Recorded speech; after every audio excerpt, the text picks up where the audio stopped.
Hello friends, இன்னைக்கு சிம்பிளான ஆனால் சூப்பரான லஞ்ச் மெனு தான். அதுவும் வெஜ் லஞ்ச் மெனு தான் நம்ம வீட்டில். என்னன்னு பார்த்துடலாமா? என்ன சமையல்னு பார்க்கலாம் வாங்க.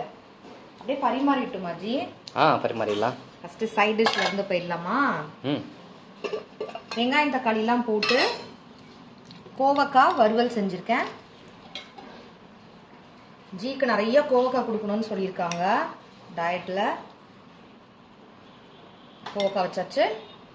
அடுத்து கிரீன் துவையல், நிறைய புதினா, நிறைய கருவேப்பிலை, சும்மா ஒரு அரைக்கட்டு கொத்தமல்லி போட்டு துவையல். நான் இந்த மாதிரி துவையல் அரைக்கும் போது, கிரீன் துவையல் அரைக்கும் போது புளிக்கு பதிலாக லெமன் புழிஞ்சு போட்டு தான் செய்வேன்.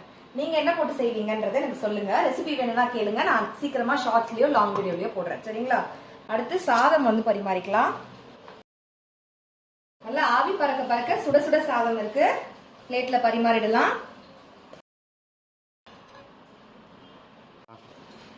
லஞ்சுக்கு சப்பாத்திக்கெலாம் சேர்த்து சூப்பராக இந்த சொரக்காய் கூட்டு வந்து செஞ்சுருக்கேன். நைட்டுக்கு சப்பாத்திக்கும் சேர்த்து நல்லா சொரக்காவெல்லாம் மசிச்சு போட்டு சின்ன வெங்காயம் எல்லாம் போட்டு நெய்யில் தாளித்து செய்கிற சொரக்காய் கூட்டு. நேற்று வச்ச ரசம் கொஞ்சம் இருக்கு. லாஸ்டில் காரசாரமாக கூட்டு பூவா சாப்பிட்டதுக்கப்புறம் குடிச்சுக்கிறதுக்கு கரெக்டாக இருக்கும்.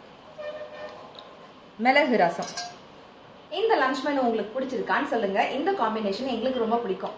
உங்க வீட்டில் என்ன லஞ்ச் மெனுன்னு கமெண்ட்ஸ்ல சொல்லுங்க. மணக்க சமைக்கலாம், ரசிச்சு சாப்பிடலாம். இன்னைக்கு கார்த்திகா சேனலில் ஒரு லாங் வீடியோ போட்டிருக்கேன். அதில் வறுத்த முட்டையை வச்சு லக்னோவி பிரியாணி என்னுடைய ஸ்டைலில் வாவ் எம்மியாக இருந்தது அந்த ரெசிபி. அதை நான் ஷேர் பண்ணியிருக்கேன். இன்னும் நிறையா ரெசிபீஸும் நான் அதில் ஷேர் பண்ணியிருக்கேன். கண்டிப்பாக அந்த லாங் வீடியோவை செக் பண்ணுங்கள். செம்ம ருசியான ரெசிபீஸ், மிஸ் பண்ணாதீங்க. புரட்டாசியில் நாங்கள் நான்வெஜ் சாப்பிடுவோம், நீங்கள் எப்படின்னு சொல்லுங்கள்.